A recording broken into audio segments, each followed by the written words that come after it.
Help support Friendo Club by going to patreon.com/Steven Larson or clicking join at youtube.com/Steven Larson. Access to bonus episodes, question threads for the Going In Raw podcast, and entry to our monthly wrestling predictions challenges. Join the Friendo Club today. Hey, Friendo, Steve here.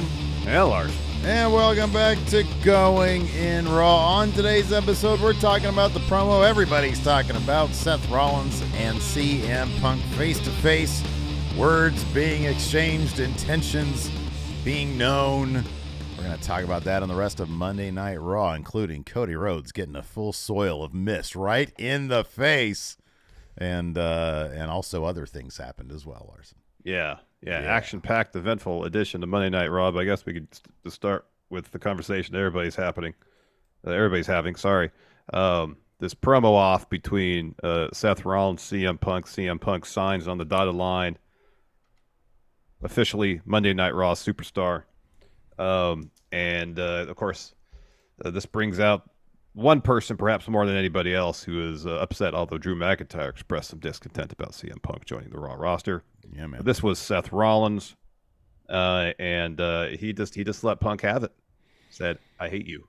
Mm-hmm. Yeah, I hate you. And I like how matter of fact it was. That he just says, "I'm gonna say with every fiber of my being, I hate you." Well, like, we know it wasn't through Seth. Gritted teeth. He didn't yell it. Just, "I hate you." Right. Like, I think he's come to terms. Like, I think if it would have been a different conversation had this promo taken place on the night of the Survivor Series. Because he was just foaming at the mouth. It would have been like Anakin Skywalker after Obi-Wan cut off his arms and legs. Yeah, right, exactly. Revenge of the Sith. That's the right one. You know why he was able to do that? He had the high ground. You got that right. He had the high ground. He had the high ground. He warned Anakin. Yeah. I have the high ground. I got the high ground. Don't try anything. Yeah. Fool. Anyways, let's talk about wrestling. So yeah, I thought this was, it gave me chills. It really did. I thought this was like so good, and it felt so big, and it's still kind of surreal. Like, CM Punk just sort of roaming around over the past week or so since he's been back has been like, okay, I don't know how this is going to work out. It's sort of weird. I don't get it. Like, it's not tangible, you can't really feel it. Last night, after he signed his contract, made a big spiel, and then he signed the contract, and then you hear Seth Rollins' music hits, and it's the thing everybody wants. It's the thing everybody wants. Don't wait on this, because every time Punk shows up, they start singing Rollins' song and vice versa. Yeah. Oh, that's not going to stop, even though they gave us this, Oh, no, that's not going to stop, but it's happening, okay? Like, it's happening, and so it's a thing. And we're going to talk about like how they're going to navigate this road, how we think they're going to navigate this road here in a second. But the close-up on CM Punk as he focuses from the crowd, oh, here we go, to Seth Rollins. His head turns and they catch that whole moment while the music hits. And then Rollins gets in there and he lays out everything he's been talking about and really good points that he's making. You left. Well, okay, for one thing, Punk left understandably because he was burnt out. WWE didn't, they weren't taking care of the guy. But he did spend a lot of time talking a lot of trash about the company, and specifically guys like Seth Rollins, who stuck up for the company through thick and thin. Mm-hmm. Now times are good. He's back, but as Seth Rollins says, this is your last opportunity. You're not going to have, there's nobody else that's going to take you. So one of two things is going to happen. Either, and he echoed a Hangman Page line, I'm going to protect the WWE roster from you, basically. Not just echoed, almost verbatim. Yeah. And he says, one of two things is going to happen. You're either going to revert to who we all kind of know you are, and that's a mess, and you're going to implode. Or you're actually going to find yourself in the ring in a World Heavyweight Championship match with me, and then I'm going to prove that you're a fraud because I'm the best in the world and you're not. I thought it was absolutely awesome. I thought that it perfectly encapsulated CM Punk's road, and then CM Punk's response okay, you said what you had to say, and maybe because he understands, yeah, he did spend a lot of time talking trash, he gave him the pass to speak disrespectfully. What? I've seen CM Punk fight. What is he going to do about it, though? Okay, come on. This isn't the UFC. And so he says, I'm going to give you that one pass. And I've never asked for anything. I've never been handed anything besides his own show on Saturdays. But no, we're not going to go there. He's entering the Royal Rumble. And then maybe, Seth, I'll be coming after you. The thing also that I really loved about this promo, in one promo, it really did elevate that World Heavyweight Championship. It did. It's not going to main event night 2, but... No, absolutely not. I mean, depending on who holds it going into WrestleMania, my main event night 1. Let's talk about that. What are your thoughts on the path to getting from Raw? Like, is the title... I kind of, at this point, think the title's necessary. Do you think the title's necessary? How do you think they're going to navigate this ground heading to Mania? So if the feud boils down to who's defending the honor of WWE, then the title isn't necessary. You know what I mean? Or the title of best in the world. If it is a situation where they're both fighting over who is best in the world, then you can make the case the title is necessary because that's in the way of physical manifestation that you are the best, or at least one of the best in the world. So if it boils down to I'm going to prove to CM Punk, Seth Rollins' perspective, I'm the best in the world. Yeah, it makes sense to have the title involved. It's more like you abandoned this place. You spent 10 years talking crap about this place. You spent 10 years talking about if the feud is more personal beef between Seth and CM Punk, and there's a lot of ground they can still cover with that. Mm-hmm. CM Punk saying whether you like me here or you don't, you better learn to love it, which sounds like quite a bit of departure from what he was saying 10 years ago about Batista coming in to main event WrestleMania 30 instead of himself or Daniel Bryan. Mm-hmm. That's something Seth could bring up if they want to. There's a lot from a personal perspective of Seth defending WWE from CM Punk they can still get into. Mm-hmm. And I guess it depends what they think has more kind of fertile soil to build up the story for the match. The fact that Seth opened up the jacket, said this right here, you might find yourself doing this. That to me says that's going to be the story. That needs to be the case. It's entirely possible. Although given that Drew McIntyre, now this will be kind of interesting. They might, back when Triple H was, the man, or at least, mixing it up with The Rock and Steve Austin and all them, you'd see that title change on Monday Night Raw. It was not a rare occasion. I don't know. There might be a mad day if Punk wins the Rumble, which I'm sort of torn on where I want to, which direction I would take. Cody winning the Rumble again might just feel like, okay, foregone conclusion. If Cody's going to be the night 2, maybe he needs the more adversity. He loses the Rumble this year, but has to scratch and claw to get to Roman night 2, which would probably be Elimination Chamber. I just had a thought because they didn't go into details, but CM Punk said that Adam Pearce made him the most substantial offer, one he couldn't pass down. Right, yeah. Obviously, at least initially, a World Heavyweight Championship match was not included in that deal that we're aware of because Drew McIntyre is facing Seth on January 1st. Mm-hmm, yeah. What if, and Punk declared for the Rumble, so he's got his sights set on WrestleMania, main eventing WrestleMania. What if part of that deal was Punk as number 30 at the Rumble? Yeah, that could be. Yeah, that could be. Because he did say, Adam Pearce, let's make this official, as in, maybe it's a mere formality at this point, yes. Making good on something that was promised in the deal, right? Yeah. That's a possibility. But I kind of feel like getting to Cody's story, like sort of pivoting to Cody's story, because that's going to be the night 2 thing. Maybe that needs. Cody is desperate to get to Roman. Yeah. Seth and Punk, I feel like they both kind of want to fight each other. You know what I mean? That's what Seth said. It says, if you're back at WWE, I want you here on my show. Right. Yeah. Here's one, and they could find a way around it, but one potential issue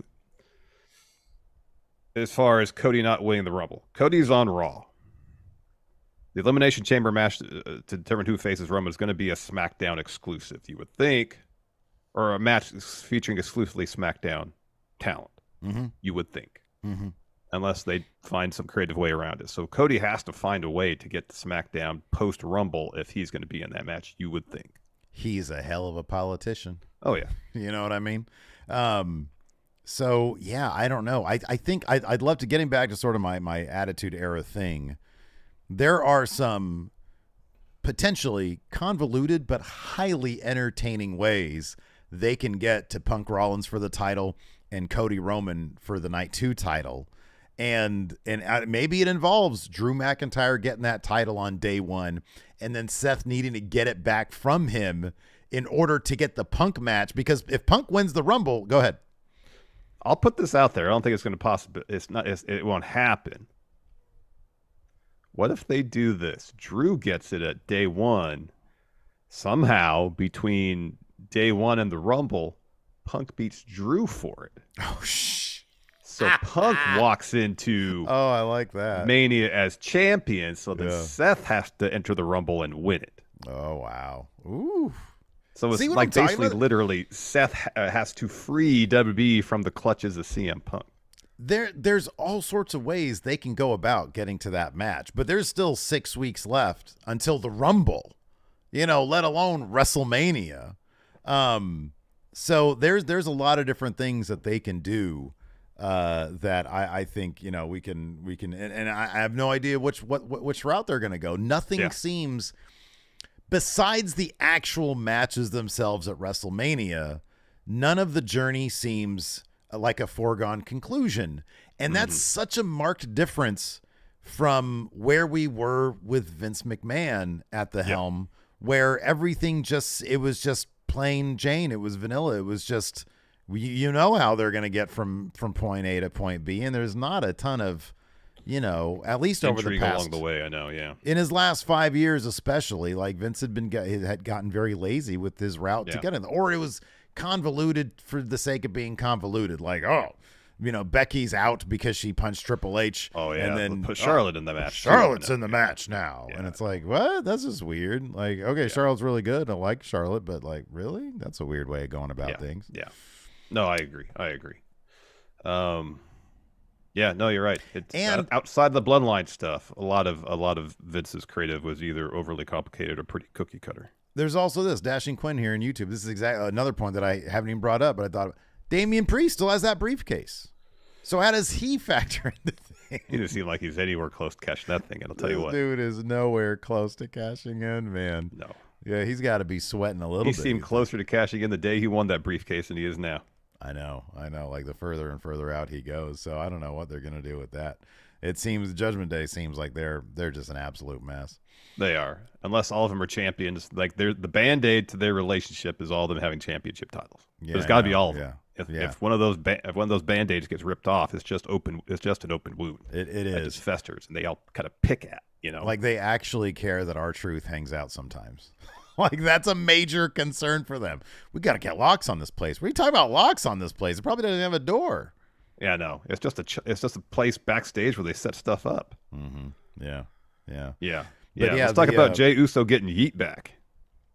Is there a story on that one? Is there like a reporting? Apparently he just posted something on Instagram that he's him in the yeet shirt and said it's back. And then last night during Raw, he mentioned he got yeet back and how he was excited about that. And that was it.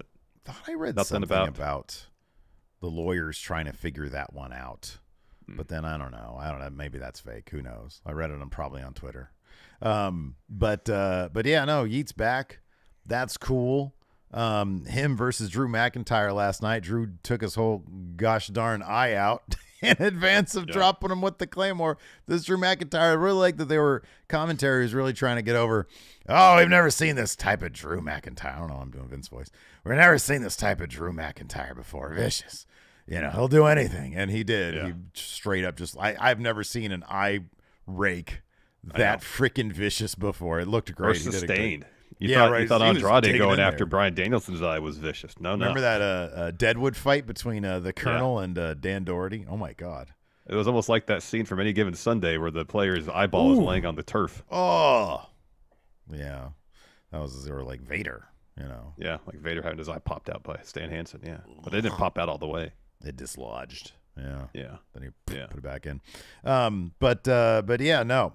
I mean, that's the thing. It's like I don't think that they're gonna do the Mania. I still think they're probably gonna end up doing. Oh, man, I don't know who's got the Judgment Day as the tag titles now. Yeah. I mean, I could still see Jimmy and Solo. Yeah. Doing, I don't know. Well, you had mentioned this before. I think it was a really good idea. Jey Uso, who mentioned Sami Zayn, a big shout out last night to Sami Zayn. Yeah. Jey and Sami could be the Mania match for the tag titles. Yeah. But I like what they're doing with Drew, you know, and I don't know how the day one thing is going to sort out, and I don't know what would have been the plan had CM Punk not been available. Yeah. If that put the brakes on Drew McIntyre getting that title, or if that's still going to happen, I don't know. There's so much up in the air. Yeah, there really is. There really is. There really is. Before we get to the full-on Raw breakdown, I guess now seems a good time to mention it. We're on the road. 198,891 subs. And we're so close. Mm-hmm. We've been picking up subs all over the place, and it's been great. Thank you, everybody who's hit that subscribe button, that notify bell. We're almost there. We are 78 subs away. If we get there by the end of the year, we're going to do a 12-hour stream to celebrate it. Yeah. This might come down to the World's End pay-per-view, you know, for like within 40 or 50. We might have to make a strong push. People are going to start having to create new Google accounts just to get us there. I mean, that's like disingenuous, you know. I want real subs. You don't want to like inflate our numbers artificially. Right, yeah, exactly. You want genuine, interested new subscribers only. Yeah. We also have, we've got a couple of milestones here. Over at the Friendo Club Wrestling channel, where we do short form wrestling content, we got a new video up today. I like this game. This is really fun, and there were some fun ones in the comments too. Yeah. It's a new video series. Who would you rather be? And on the thumbnail, this is a great idea. Who would you rather be? CM Punk upon his AEW debut, or CM Punk upon his WWE return? And so we debate back and forth, and we got a couple of those. We put it in video form, so that's available right now at Friendo Club Wrestling channel. Larson, we're only 2 subs away from being at 20,000 even on that channel. We started doing that channel a lot more we were doing a lot of like in-person stuff this year with that channel. Yeah. So we've been a lot more active on that channel this year, and we're almost at 20,000 subs. All we need is two more subs left on that one.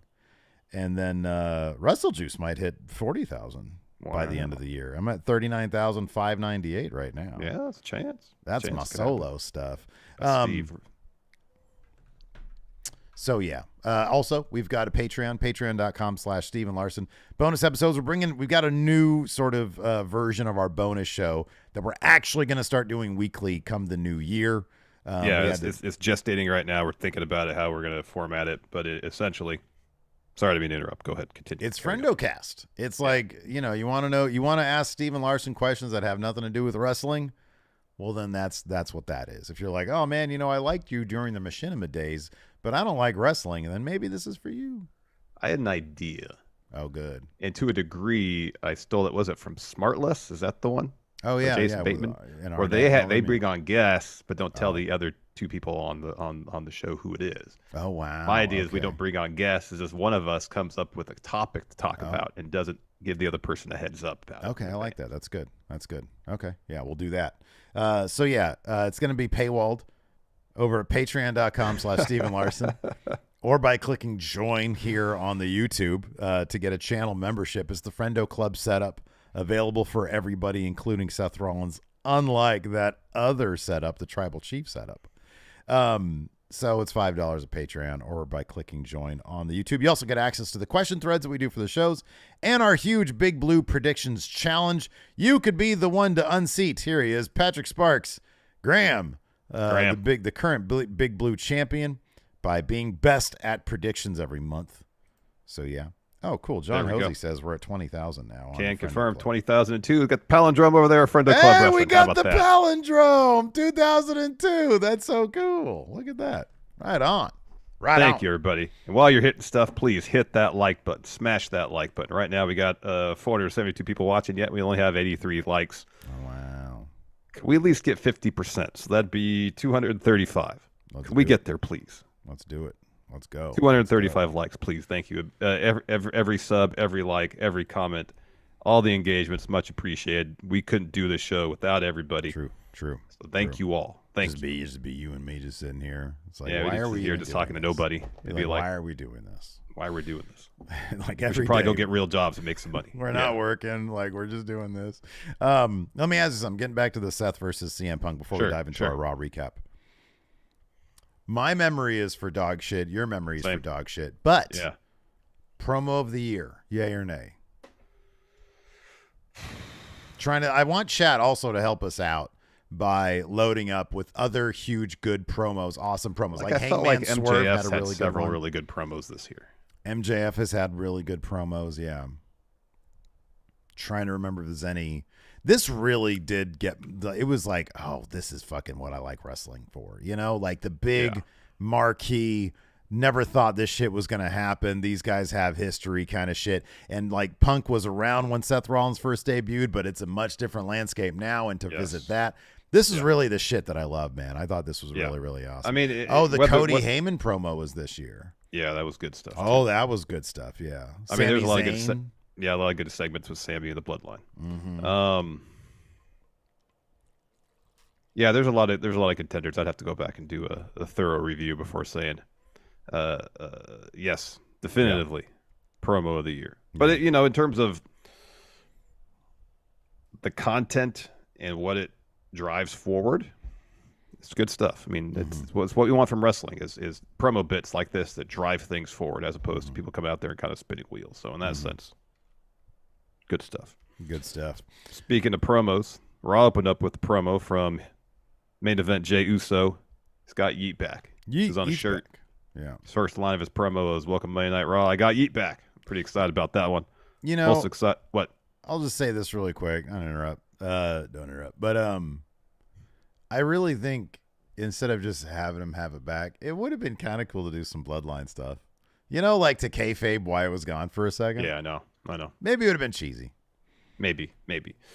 Jay continues, I'm also excited about CM Punk being in the building tonight. He decides if he wants to sign with Raw or not, but if you want him to sign with Raw, give me a yeet. Yeet. He's a real one, that dude. Last week, we lost a real one, too. My dog, Sammy, get well oos. By the hands of Drew McIntyre, though. He came after Sammy. He came after me and Seth after a hell of a main event. Drew ain't trying to be honest. His actions show different. That's two-faced. It's face-to-face tonight. We stand on business tonight. He's about to get got. Oh, man. So that brings out Drew McIntyre, strolls his way out. He says, enough of the arse kissing, Jay. Don't you think the locker room is enough of a state? Adam Pearce, I beg you to listen. Let him go. Nick Aldis, please take him. We don't want CM Punk on Raw. He'll destroy this place from the inside out. I'm one of the few people who traveled the world with him, and I know how that story ends. But it's not about him. It's about you, Jay. You go on about Seth. He deserved what he got. Sammy, you might have a point. And he looks at the camera. He says, Sammy, I know you're at home, and I'm a bit of the reason you are. You did run your mouth and cross the line when you talked about my family, and I did leave you with one good leg. But I'm sorry, Sammy. You see, Jay, that's how you do a freaking apology. That's how it's done. It's not perfect, but you're incapable of one with Drew McIntyre. Let's try a social experiment, shall we? Cleveland, just imagine this. If somebody hurt somebody you loved, and he rattled off like fathers, brothers, sisters, etc., wouldn't you want revenge? And the crowd's like, yay, revenge. He says, imagine if they never apologize. Wouldn't you want revenge? Raise your hand. Well, for a few, the truth will set you free. He points out a guy not raising his hand. He's like, hey, what's your name? He's like, Austin. And Drew says, get a shot of Austin. His family. He don't care about you. He's a freaking coward. He says, and they kept on going back to Austin. He was like, oh, I'm a coward. Yeah. So he says, Jay, you think you can come out with a fake arse apologies, spout a made-up word, and do this? And he gestures the wave poorly. Yeah. And all is forgiven? And Jay goes, nah, Drew, it ain't like that. Clearly you can't dance, but if y'all want Drew to catch this yeet down, let me hear you say yeet. Of course, everybody says yeet. He's getting all those yeets in while he's still he might lose it again at any second. You got to get them all in. Right, exactly. Got to sell all those shirts. Before we get to that match, Will Chisholm here with a $20 super chat says, "Oh, thank you. Could Mania 40 work-wise be one of the greats? Cody, Roman, Seth, Punk, Jay, Jimmy, Becky, Rhea, Bailey, Bailey, Io. That shit, if they do that, oh my God, that's going to be a great match." There's a possibility that if there's a lot of great matches happening at Mania this year. Yeah, absolutely. So getting to it, Drew McIntyre. Oh, sorry, we got another super chat here from Roberto Barrera. Says Punk versus Dom is going to change the industry. Just a shame we have to wait 3 weeks for it. Apparently, it's happening at a live event too. Yeah. I hope that's in advance of an actual feud between them, because the ground they could cover with the Ray stuff and Dom was around then, that could be really, really fun. I was sad they didn't do more of a Dom Punk recognition thing when he encountered the Judgment Day last night. So yeah, we had Drew McIntyre versus Jey Uso. Really good stuff. And like we mentioned earlier, in the end, while the ref was distracted by a exposed turnbuckle, Drew just raked the living shit out of Jay's eyes. And he gets up and just annihilates him with a Claymore to get the win here. Yep, solid match, really good bout. After that, we get a recap of Punk showing up on SmackDown.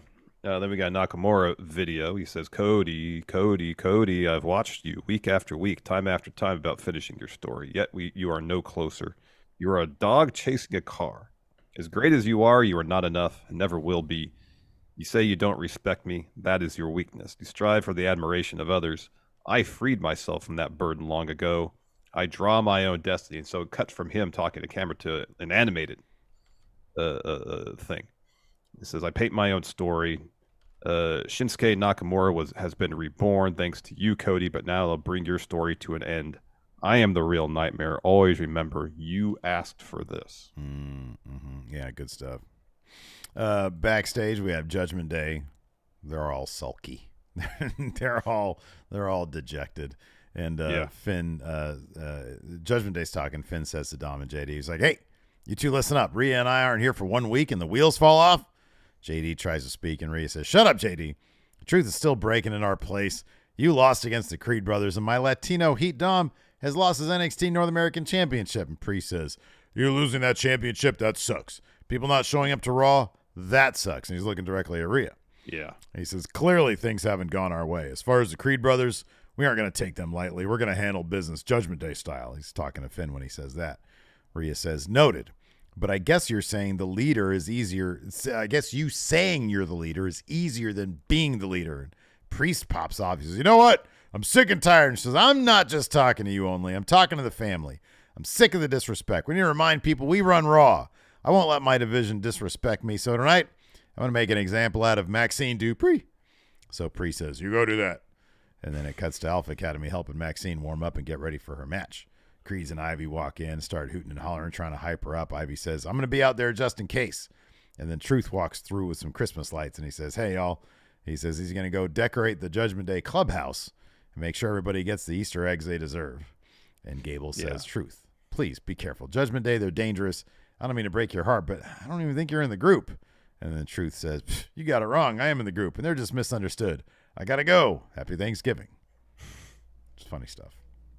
He's great. Truth is great. Then we get Rhea Ripley versus Maxine Dupree. And Rhea more or less made an example of Maxine. Hits a riptide and doesn't pin her. She talks a bunch of trash. Just yells at her. Yeah. Just yells at her and then puts on the prism trap. And Maxine taps. Rhea wins in a very short match. Yeah. Yes. After that, Rhea's not letting go of the hold. Ivy steps in. Rhea laughs at her and then waves goodbye to her. And then we get a Caden Carter, Katana Chance video package. They like to go to music festivals and have a good time. So that's their gimmick this week. Yeah. Well, that's what it's been for a while. Well, I mean, it's gone sort of back and forth on different things. Since main roster, I guess they've had a couple of these video packages. Well, even in NXT, they like going to music festivals. Yeah, but there was that one week they did like country music line dancing. They went through a couple different, like, I like to have fun gimmicks that were different. They like to have fun in group settings involving music. That's right. The constant. Yeah, that is the constant. Yeah. how that relates to pro wrestling. You know, they like all genres, apparently, like the country line dancing, like the EDM. Do you think they like Lou Reed's Metal Machine music? I don't know, maybe. I listened to some of that yesterday after you made that reference. Does anybody really like it, or is that something you got to sit and ponder? You know, I don't know. That's something you sit and be like, oh gosh, this is catchy, because it's not. It's not even music. Like the fact that he puts music in there should be like legally. It shouldn't be legally. He can call this Metal Machine music. It's just Metal Machine nonsense. That's what it is. Well, there's notes being played. They're dissonant notes, but there's notes being played. Steve. It's a mess. It's an absolute disaster. It's an hour of noise, yes. Is Lou still with us? I don't think so. You do think so or don't think so? I don't think so. Really? Lou's passed? I thought so. Oh, man. We'll find out. You know that video of his that was kind of popular, the one where he had like an animatronic Yeah, head? he passed away in 2013. That long ago? Yeah, it was a decade ago. Wow. Oh, my gosh. Rest in peace, Lou Reed. Anyways, so backstage, Pierce is walking through with a contract. He knocks on CM Punk's door because CM Punk has his own dressing room. He walks in, and then we get the decision for CM Punk. Yeah. So Pierce is standing in the ring with the contract. He says, the time for sales pitch is over.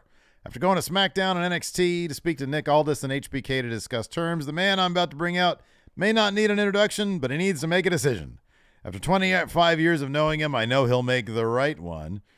Ladies and gentlemen, he calls himself the best in the world, CM Punk. Of course, Living Colour's cover of their Living Colour song, Cult of Personality. Slight differences there. Yes. So do you want to be Phil or do you want to be Seth? I want to be Phil. You want to be Phil? Yeah, I want to be Phil. All right, you're Phil. Steve will be playing the role of CM Punk. I'll be performing the role of Seth freaking Rollins. Action, Steve. Okay. So he gets on the mic, shakes Pierce's hand, and says, I thought I was in a sullen mood. Then I come out and see the signs and hear these people. Truth is, I have a huge decision to make. I've thought about it all week. The reason I've been so worried about it is because I love you guys. Truth is, this town and this building hasn't always been kind to old CM Punk. I walk back here and there's a lot of ghosts. Oh, man. Pause there. CM Haunted Punk. Arena, sign us up. He continues, I'm trying to face them head on. And many people may not know this, but I debuted in this building. Was anybody here? Was anybody there? He says, I had Mickey. Any of the ghosts in the back? Were you guys there? Yeah. Spirits of people in this arena. He said, I had Mickey James on my arm. True story. We walked down the ramp, got in the ring, and it was so good. I went to the back and they said, we're sending you to OVW. Good luck. He says, I didn't want to go, but I embraced being uncomfortable. Just like when I came here for the first time, I adapted and I learned to love it. I triumphantly returned to this building world heavyweight champion. Then Randy Orton kicks me in the head backstage. I woke up and they told me, you can't compete, so he stripped you of your title. You're not even champion anymore. I was like, Cleveland? Again? Anyone here 10 years ago? I won't focus on the details. I'm focused on the now. 10 years ago, I had to kick myself off the hamster wheel. I had to make one of the hardest decisions I ever had to make. I don't regret it because I'm always looking forward, but there's always a part of me who wondered if people came to see CM Punk that day, the day I walked out in Cleveland, were disappointed. Backstage, I saw a young girl named Indy who said she felt betrayed when she was a kid when I left. I told her a story of when Roddy Piper showed up on WCW, and as a young fan, I felt exactly the same way. If you're here now, if you're watching at home and disappointed that CM Punk walked out, I understand, and hell, I apologize. I've gone to SmackDown to listen to Nick Aldis. He put together a great offer, went to hang out in NXT with Shawn Michaels, and 15-year-old me would have been tickled at that. He offered me the chance to mold the new generation. Adam put together a deal that honestly is heads and shoulders above those other deals. But can I be honest with you? My mind was probably made up when I looked at the calendar and saw Cleveland. I'm here to bury those ghosts. Oh, wow. Ooh. You can't bury ghosts, though. Yeah, I don't know. You know, the Ghostbusters thing, you can put them in little traps. I don't know. Anyways, he says, my future starts now. You couldn't write a better TV show. 10 years almost to the day CM Punk walked out. Regardless of how you feel, CM Punk walks right back in. If you're happy about it, if you're mad about it, you better learn to love it. Congratulations, Adam Pearce. The newest Raw superstar is named CM Punk, and CM Punk is home. I liked it because as soon as he said congratulations, I don't know why I notice these things. As soon as he said congratulations, Adam Pearce put his hand out for a handshake, but Punk still had like 2 or 3 sentences left, so Pearce just sitting there like a statue with his hand out. Yeah. And then eventually he got the handshake. Eventually it happened. He's like, you going to do it, Phil? Cue Seth Rollins music. Yes. So he walks out. He does a little bit of his normal thing, and then he takes his glasses off, which we always know is a sign that he's serious, and throws them into the crowd. And then he walks to the ring. No dancing. He walks through. He's got a great looking suit, purple. Oh, apparently it's the same suit he wore to confront Roman Reigns whenever that happened. Yeah. So it's a special occasion promo suit. It is. This is confrontation suit. Yeah. So he gets in the ring, gets right in Punk's face, and they have a stare off, and they do a good job of really milking it. Because the crowd's just into it. They gave us, as soon as I saw that, I was like, oh, that's thumbnail, baby. Thumbnail. So Seth gets the mic, says, Cleveland, Ohio, CM Punk, welcome to Monday Night Rollins. I hope you know how incredibly fortunate you are to even be standing in this ring right now. Could you do me one favor, one little thing? Don't you dare call this place your home. You abandoned this place 10 years ago. Not only did you abandon it, but you actually tried to tear it down. You spent 10 years slandering me and every person in that locker room. You will walk back in and call this place your home? This is not your home. This is my home. I've been here. Everybody in the back are my brothers and sisters. Everyone watching at home, everyone in this arena are my family, and this is my home. I will do everything in my power to protect it from people like you. That's the thing. Yeah. Not quite verbatim what Paige said. Hangman said. Very similar. Very close. Seth continues. Says, let me make one thing clear. I want no confusion, but I want people to understand. I will say it plainly. With every fiber of my being, I hate you. But if you're going to be a part of WWE again, then I want you on Monday Night Raw. The truth always comes out. I know, you know, everybody knows. This is your last chance. So one of two things will happen. You'll expose yourself and self-destruct like always, and I'll be the first to slam the door on your legacy, or by some miracle you've changed. You've got any gas left in that old tank? Maybe one day you'll be lucky enough to stand across the ring for me in a World Heavyweight Championship match. Then I will expose you for the fraud that you are. I will show you there are levels to this.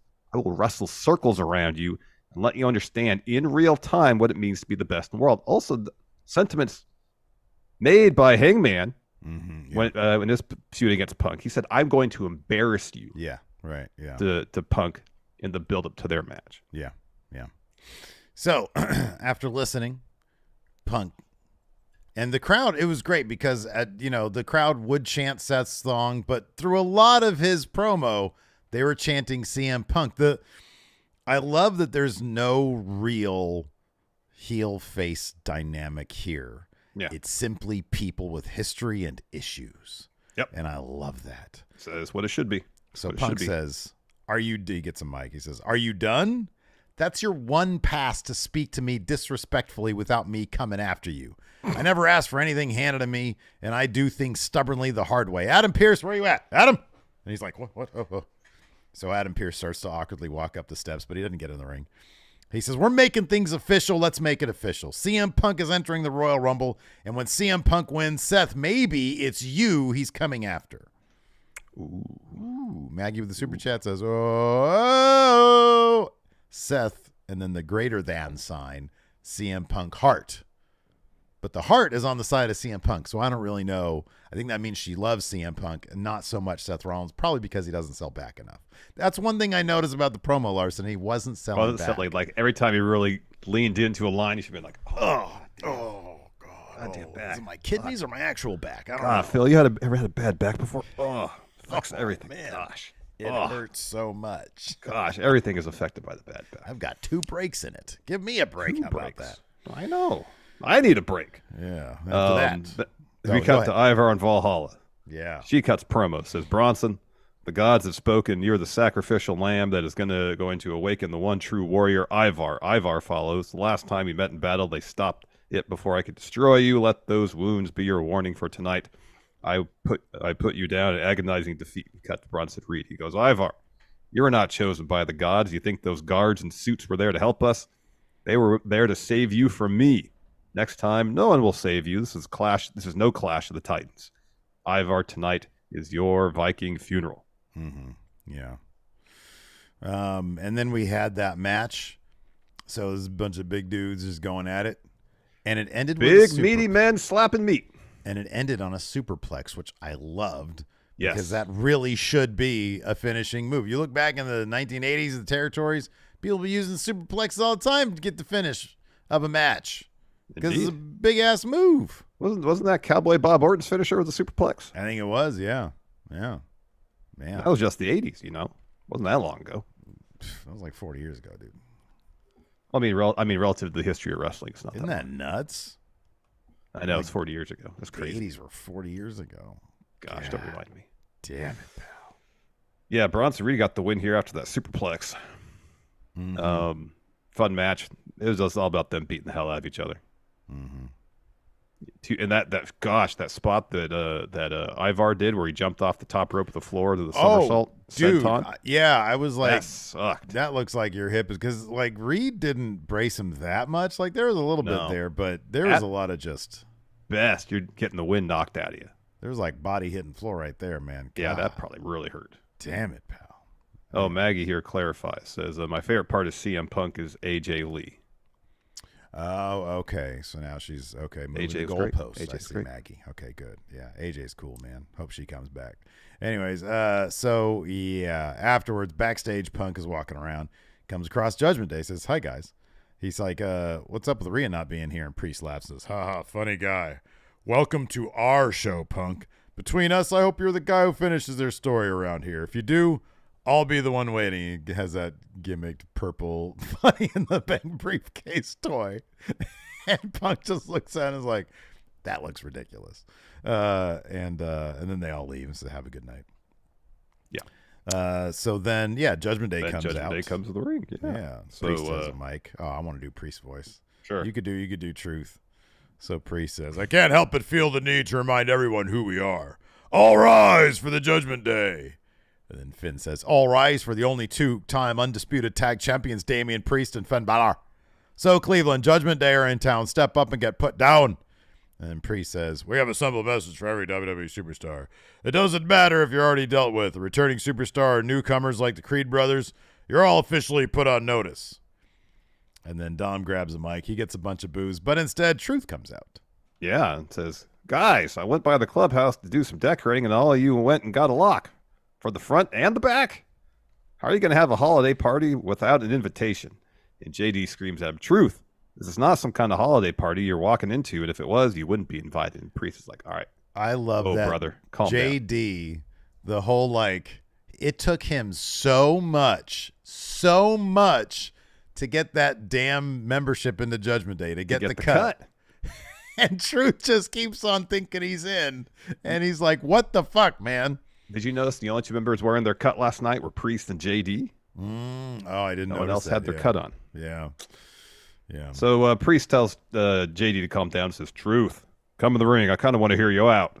So Truth gets in the ring and says, hey, I got a lot of ideas I want to share. First, I think we got to kick JD out. Sorry, nobody likes you. DP, he says to Damian Priest. You got to stop calling yourself the boss. I think you're a fantastic boss, but it makes Mommy mad. Mommy gets upset, and then she gets confused, and then we all get confused. And Truth cuts him off and says, Truth, you're a funny guy. I get why people like you. The locker room likes you. Finn likes you. Everybody here likes you. And Finn goes, yeah, I like you. And Priest goes, yeah, see, Finn Balor likes you. Everybody loves you, R-Truth, except for me. And so he lays him out with a huge clothesline. Mm-hmm. Rest of Judgment Day join in. Creed brothers music hits. They run down to the ring to try to make the save, and they do. Julius, I think, hits that crazy double Northern Light suplex on Dom and JD on the floor. Yeah. And so Judgment Day leaves. Creeds and R-Truth stand tall in the ring. Yeah, good stuff. Yeah, and like when Truth was like, JD, we gotta kick JD out. JD gets livid. Dom has to hold him back. That's really good stuff. There was I think it was on WWE's Instagram. I don't know. I think I saw it on Twitter. Where like during the match last week with the Creeds, they showed some of the chatter between Truth and JD. JD's like, you're not part of the group. Truth is like, yeah, I am. He's like, it's not that easy. It's not that easy. That's Anyways, funny. After that, Punk is backstage again. He comes across Drew McIntyre. He says, I don't care about your story. don't care about Cody's story. I care about my story. He walks off, and Pierce says, I thought he'd be happy. He's getting a world heavyweight title match against Seth at Raw Day 1. And then Kofi walks up. And Punk gets legitimately surprised and really happy to see him. And he's like, hey, you're making me crazy. And Kofi's like, I don't do that anymore. So they hug. And then Gable and Ricochet are there too. Punk says all sorts of nice stuff about them, except for Ricochet. He says, I hear you're bad at video games. He walks off. And then Pierce is like, hey, Kofi, you're going to get an Intercontinental title shot against Gunther, but you two are going to be in the match too for this new number one contendership. That's essentially what's happening here. Yeah. He actually says, let's talk about an Intercontinental Championship opportunity I've got for the three of you. But given that two of them already had their opportunities. And lost. Yeah, right. Hey, Kofi versus Gunther, that could be some fucking good match right there. Great. Yeah. Then we got a tag match. Caden and Katana taking on Indy Hartwell. Candice LeRae. They show Natalia and Tegan watching this backstage. You got Chelsea and Piper on commentary. They were great. Katana, Caden get the win here. So Carter blocks a boot from Indy. Indy hits a spine buster, tags in Candice. Carter hits a thrust kick, and then Caden and Katana hit their finish to get the win.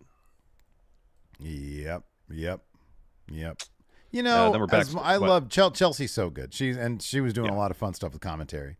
But wouldn't it be kind of, I don't know, validating if Caden and Katana actually picked up those tag titles? You know, being like the only one of two, as you like to point out, thematic tag teams, you know, and after how long they were in NXT together. Yeah. At this point, you could definitely consider Indy and Candice a legit tag team because they've had a few matches. They had matching gear last night. Oh, and they were in the way. Like, I think they're in the way. Yeah. They're at this point. Yeah, you got the division's coming along though, right? Like, yeah, Chelsea and Piper. That chemistry between them. Maggie points out Piper's accent and cadence is so great. She can talk. Yeah. She's so damn witty. She is. She's really good. Her and Chelsea, they're both so good together. Yep. So backstage, oh boy, we've got DIY, and they're just doing corny shit. John is like, Victory Monday, Big Browns win. Yesterday, I smashed the guitar, and tonight in my hometown of Cleveland, Ohio. And Ciampa says, I love it, friend. But for real, can we trust him? Talking about their mystery partner. And he's like, I think so. And he wants this match really, really bad. And then, what is Kaiser that walks in? Oh, yeah, Kaiser says, interesting, yeah. Interesting, very interesting. You know, all day I hear about a mystery partner of yours. Makes me wonder who could possibly team with the two of you. So it's like, clearly it's The Miz. We all know it's The Miz. It's Cleveland. It's going to be The Miz. It's Cleveland. He's got issues with Gunther. So anyways, they all bicker, and then Gunther's there. He says, I finally doubt you found anyone who wants to be associated themselves in public with weirdos like you two. And they walk off. And then Michael Cole calls him DYI. I think Wade says, do yourself it. Do yourself it. That's funny. Then we get a Becky promo next.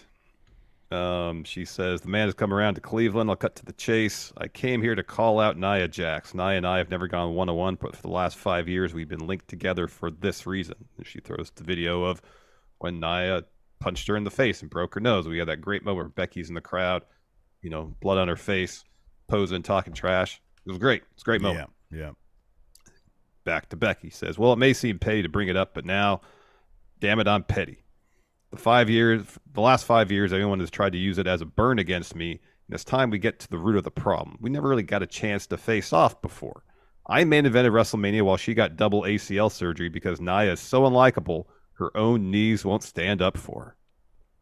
What a great That was a really good line. Yeah, that was an awesome line. She continues. Then I had a child. She got fired, but now it's 2023. I'm here. She's here. So Nia's music hits. She comes to the ring, gets a mic, says, well, I'm not fired anymore. I'm right here in front of you, better than ever. You know, that punch just showed, that punch you just showed was a lucky swing, which nearly ended your career. Imagine if I had you right in front of me and I punched you full force. You wouldn't get up. Everyone is so mad that I broke Becky's face, but Becky, this is a contact sport. What else did you expect? Becky says, I expected nothing less. I'm not even mad at you for it. Everyone knows you're the most dangerous woman in this ring. Everyone you face gets injured or hospitalized with broken bones. You've nearly ended wrestlers' careers. Nia says, that's why people haven't stopped talking about me since I've been gone. It's ironic. All the careers I've ended, you need to thank me for saving yours. And Becky responds, this is what I do hold against you and what I need to change. If it was just a broken face, the people would move on. But it's about what that night represented. Represented someone who gets up and fights no matter what, dusts themselves off and fights like hell.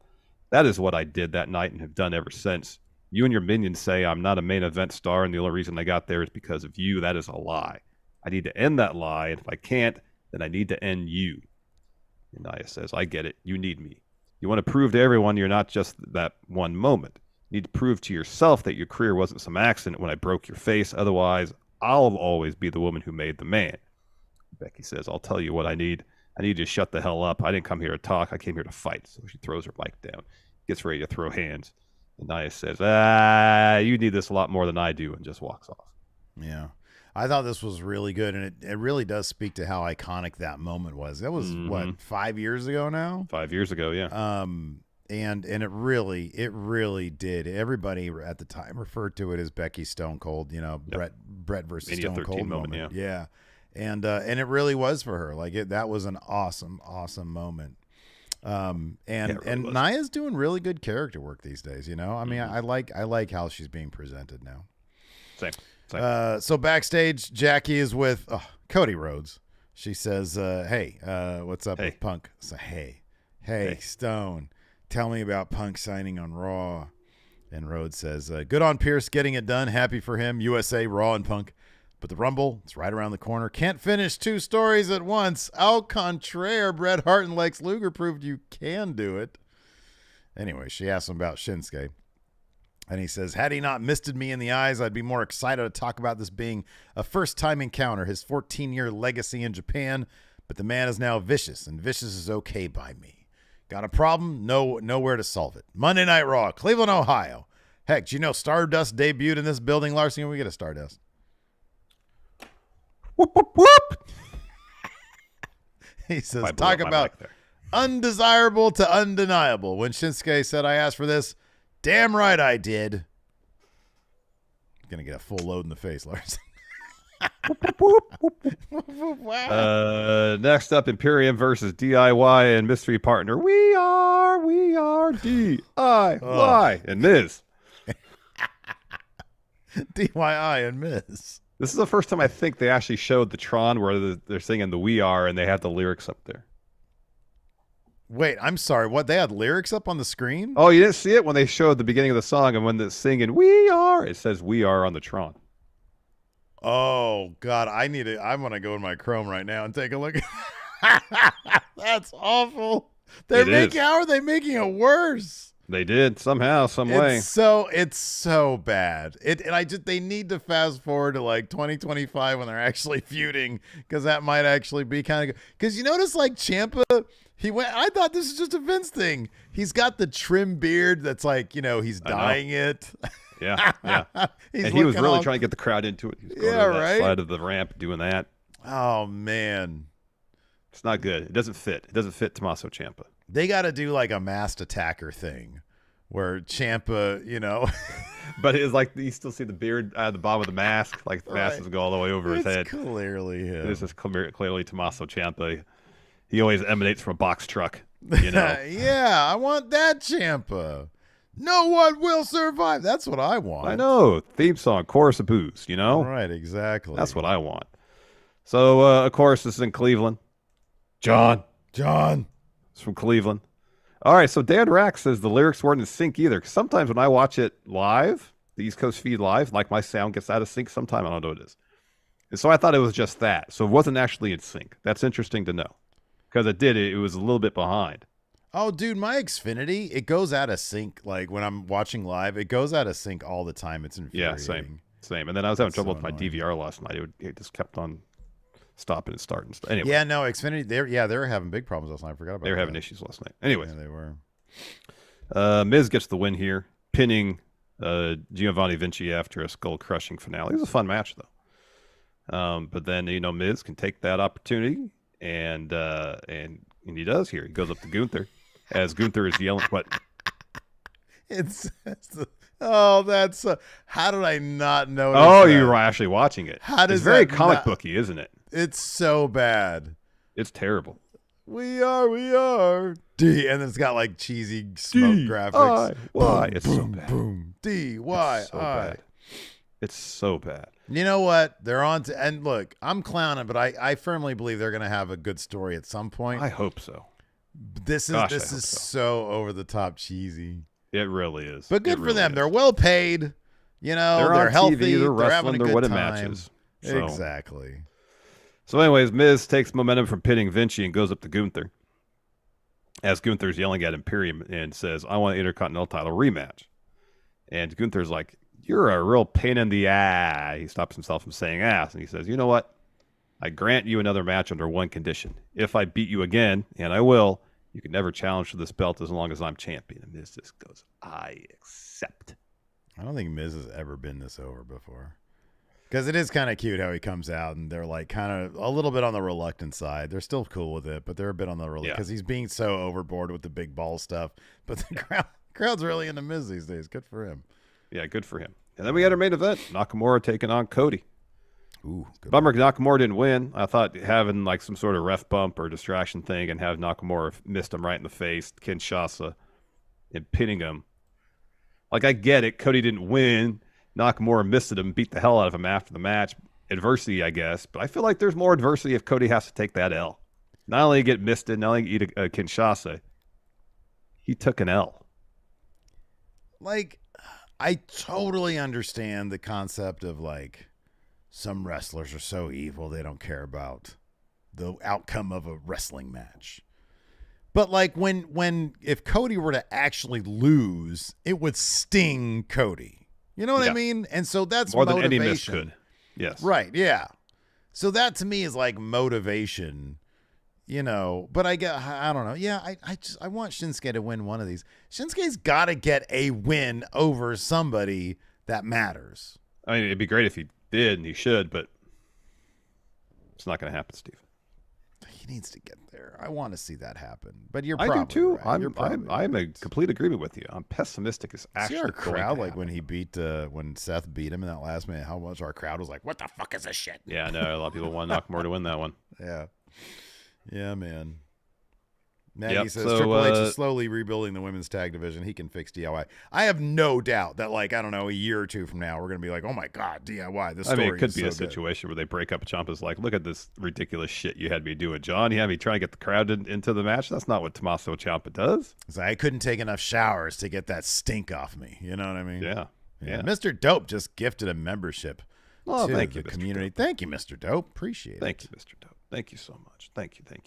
So yeah, Nakamura. So Cody's about to hit a crossroads. Nakamura escapes. Red misses him right in front of the ref, so he gets DQ'd.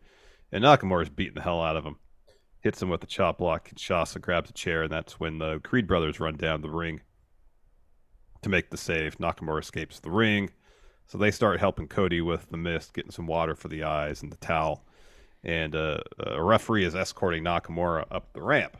Mm-hmm. And so Cody eventually rolls the apron and then slowly gets to his feet on the floor. Nakamura sprints down the ramp and hits him with the Kinshasa.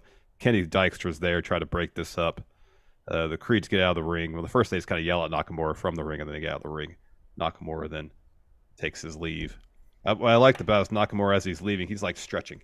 He's doing this. Yeah.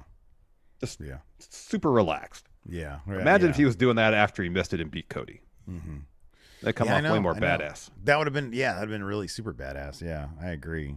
All right, man. So I'm looking at these.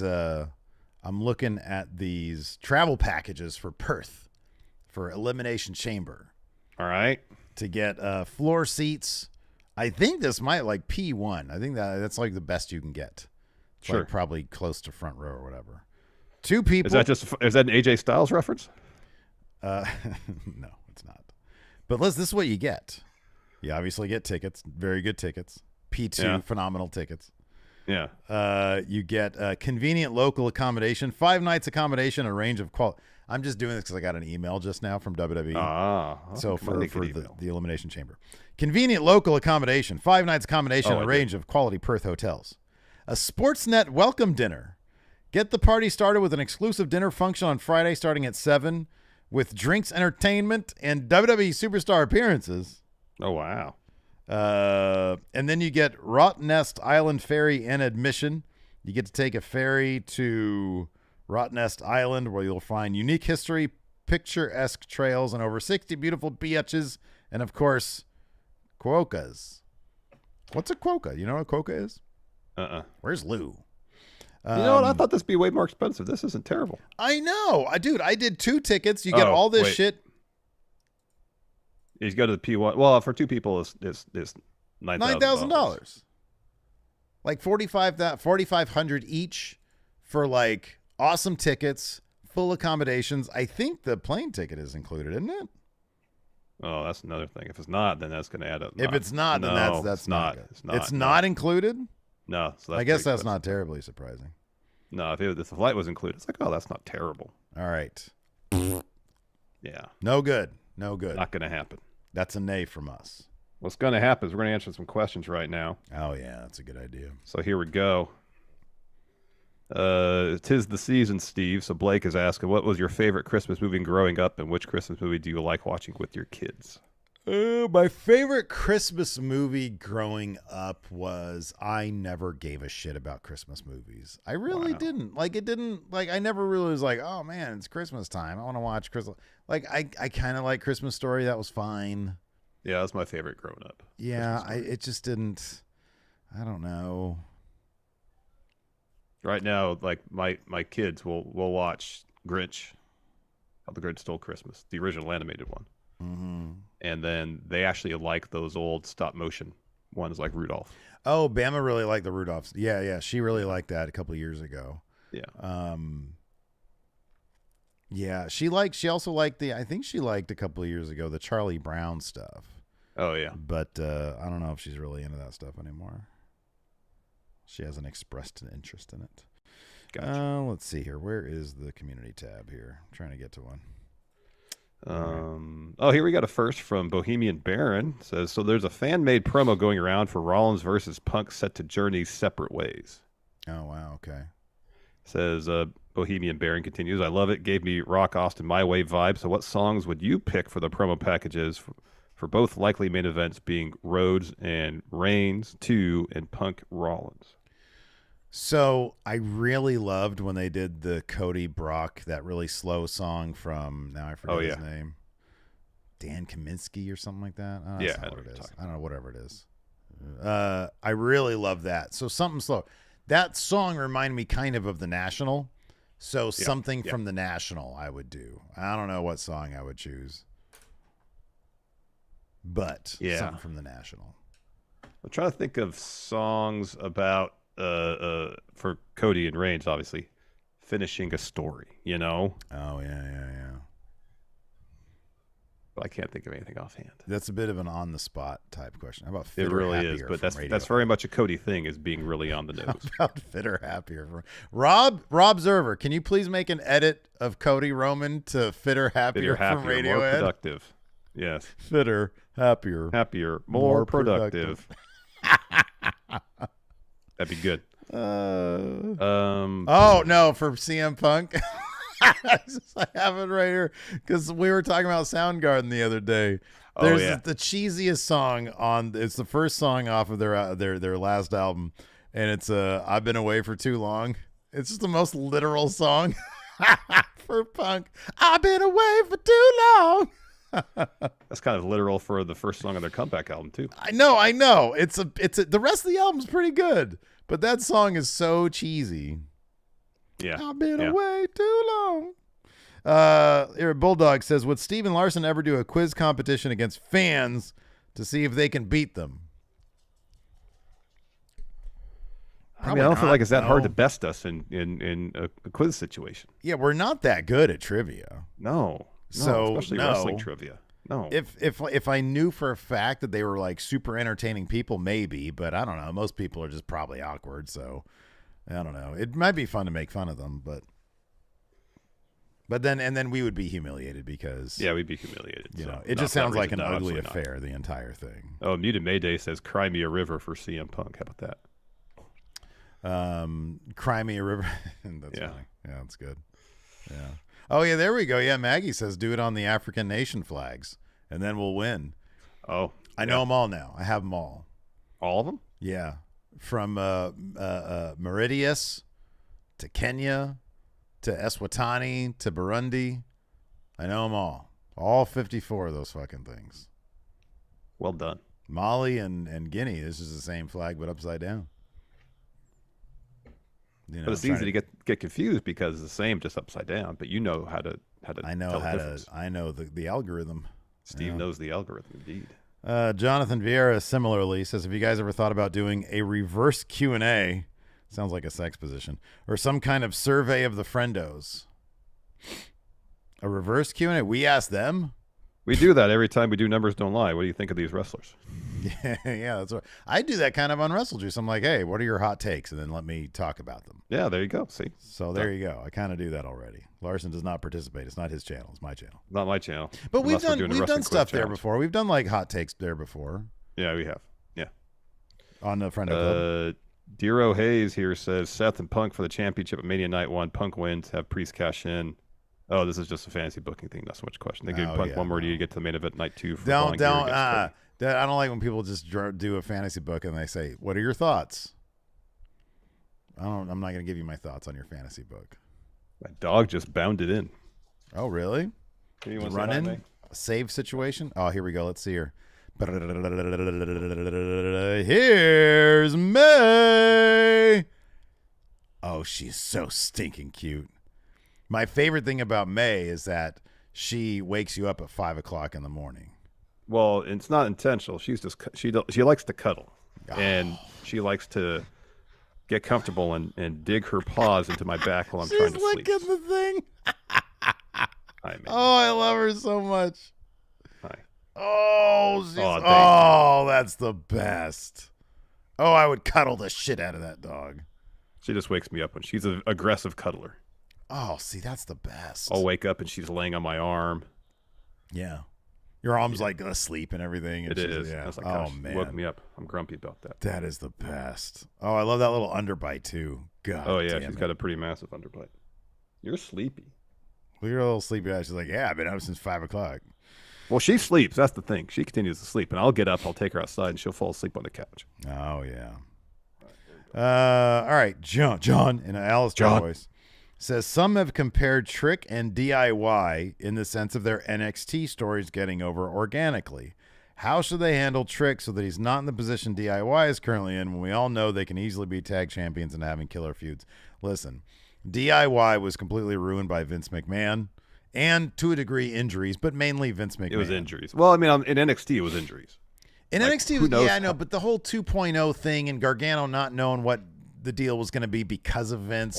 Or Vince bringing them up when they were feuding as a tag team. Right, exactly. Yeah. There was a lot of Vince there. And I think now in the Triple H era, they're doing something I think really special with Trick and Carmelo. And and so I think they'll be fine. No, I think so too. Mr. Sinister says with some contracts ending in 2024, what are the odds of, say, Seth, Drew, or any top star to maybe go outside WWE for a bit? There's been some of the reports regarding Drew's contract situation that apparently he's considered just taking some time off, spending time with family, rather than signing a new deal right away with say WWE or anybody. I think that'd be more likely. Yeah. I don't think Seth. I don't think is going anywhere else. No, I think Seth likes. I think he likes the challenge of being there and staying relevant. You know. Yeah, I think so. Yeah, dude, I don't know. I think that it's always smart to take time away because the absence makes the heart grow, blah, blah, blah. Yeah, I think in wrestling that's especially true, you know? Same. Let's see here. Sort of talk Steve, we're up at 255 likes. That's good, but we have 703 people watching, so we're about 100 short of getting to 50%. Oh, my gosh. Can we just get more likes here, people? What are you doing? We've been sitting here for an hour and 9 minutes. And we're sitting now. We look like assholes, but then they also look like assholes because there's 100 likes out there that's just sitting that just haven't been liked. Well, maybe now that you made the pitch, maybe you're like, oh, yeah, gosh, I should have liked. Steve called me out for being an asshole. So, yeah, I'm going to hit that like button. Hit the like button and don't be an asshole. I don't know about that strategy per se, but maybe just, I meant to like, but then, I got distracted. Things happen. I get it. There was a sandwich in front of me. There was a sandwich on one hand. I had a like button on the other hand. Hey, but here's some great news, Steve. Yeah. We picked up about 10 more subs during the show. We're now just 64 away from getting our goal. What? Look at that. Oh, my goodness. So thank you, everybody. And the cool thing is we're still on the palindrome number over at Friendo Club Wrestling. Oh, amazing. So that's very exciting as well. A lot of exciting things happening in the Friendoverse these days. Indeed. Let's see if there's any other. Oh, here we go. Jesse Halsey is. Oh, no, not even close. He says, is getting misted the grossest thing in wrestling? CM Punk pooped in the ring and the turd came out of his pants. That's way grosser. What's way grosser is the stink face. Rikishi's dirty butthole being all. I don't know, man. If there was that turd in that ring, and the ref didn't have time to stop it before, say, I don't know, Punk hit a slam on Ambrose, and Ambrose goes any part of your body first into the turd. Yeah. So I guess maybe the most disgusting thing would be a skull crushing finale on turd.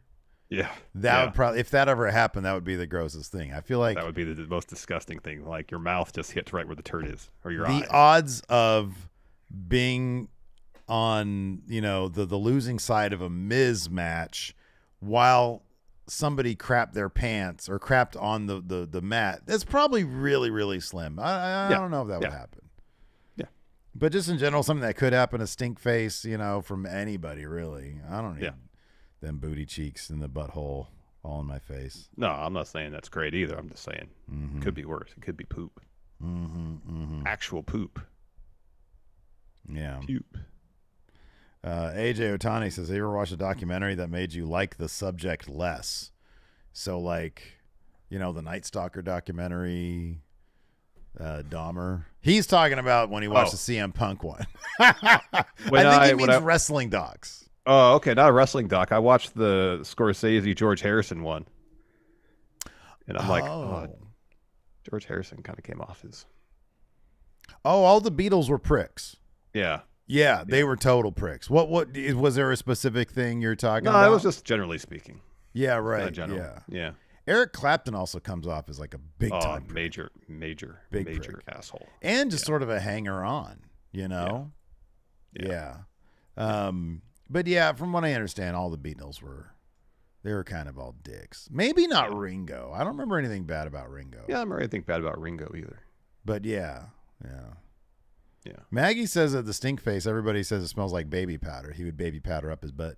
Yeah, I think Rikishi's a professional. He's going to make sure that it's as good as experience as he can give to everybody. Knowing me, I would probably inadvertently, unintentionally piss him off, and I'd be like, I thought you were going to say if it was you doing stink face to be like, oh, I don't like somebody, I just won't wipe.